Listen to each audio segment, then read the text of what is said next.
I'm curious to know, given what you've gone through and what you've experienced.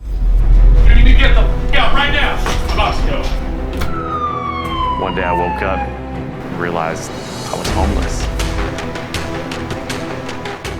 Being taken advantage of. How is your boundary game?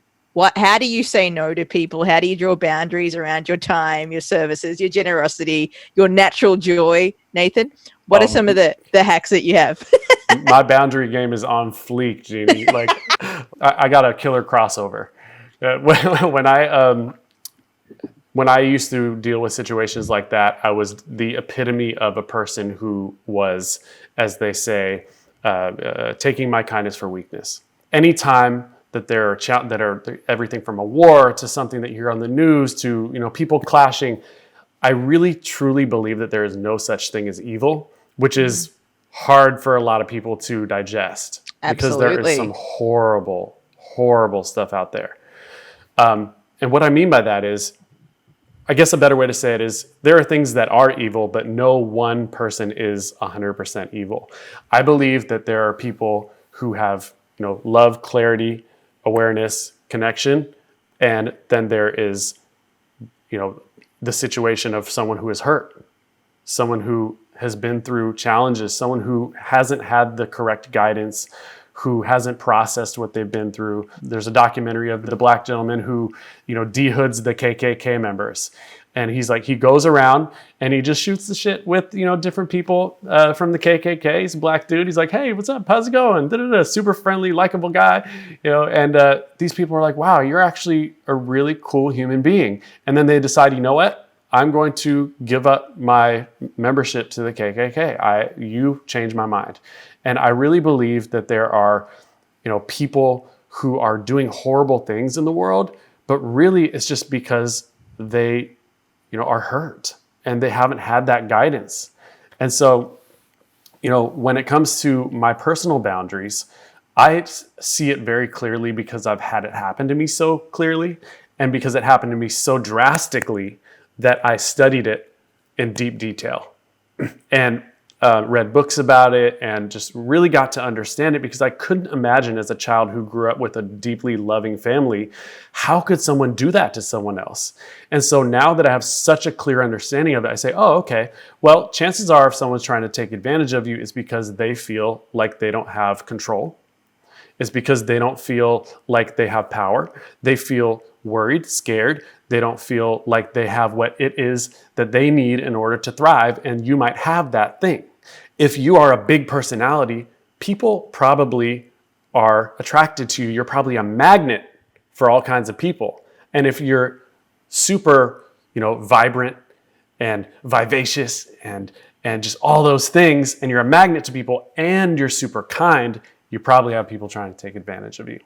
No matter what that looks like, whether that be saying, hey, I know that you charge $1,000 for your graphic design, but you mind doing it for me for like $150 because, I'm a struggling artist and do this and this and that, or it being something really challenging and tough, like, assault. And so What are some hacks for me? One would be really bringing things back. Just step back and say, okay, here is a human. This human is making a request of me, or maybe even worse, pushing to get something from me. What energy is this person coming from? And once I gauge that, then I always remember, and this is my number one trigger point in my mind, when it happens, I don't give an answer. I say, give me some time. I'll come back to it later. Because that allows us to think it through, talk to friends, and get back to the person. Now, that is only one type of boundary, of course, right? One type of boundary is when another human being is asking for something from you that you may or may not want.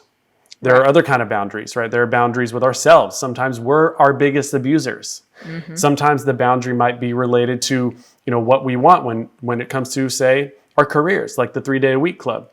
When I joined the 3-day-a-week club, what I did is I closed my eyes and I just thought to myself, what do I want? I said, I'm going to get my dream job, and then I'm going to get funding. When it came to my dream job, I said, okay, I'm going to write, it's January 1st, I'm going to write my bullet points on a calendar. Bullet point number 1, This is how much money I want to make, full-time income. Bullet point number 2, I want to work 3 days a week, not 4, not 5, not 2, 3 days. Bullet point number 3, I want to be location independent so that I can travel the world while doing this stuff, while learning, while still focusing on my craft. And bullet point number 4 is I want to get paid to learn. I want to basically have a mentor who's doing it 20 times better than I am so that I can learn from that person. And so that's a boundary too, because when I, kind of magically ran into the person, I got to basically say, hey, I'm super stoked about this opportunity, but I can only work 3 days a week. And then that actually ended up happening. If I wouldn't have said that, I would have been working full time and I would have had no time to focus on my dream. So that's a boundary when it comes to, your dreams, your ambitions, when you want to manifest. It's like, what are your boundaries around you manifesting? So there's boundaries around manifesting, boundaries around other people, and then boundaries around yourself. I love the fact that you said boundaries about yourself, how you included that as a hack, because I believe that sometimes it's not other people who cross boundaries. We set a boundary and we allow people to cross them, and then we get angry at that person for crossing them, when really we're like, no, come in, cross this boundary. And then we become that person that cries wolf. Something that you said there kind of struck a chord with me. You talked about setting boundaries and, in every moment being happy and being that kind of essence of who you really are. A while back, you said that in every moment you have 2 choices.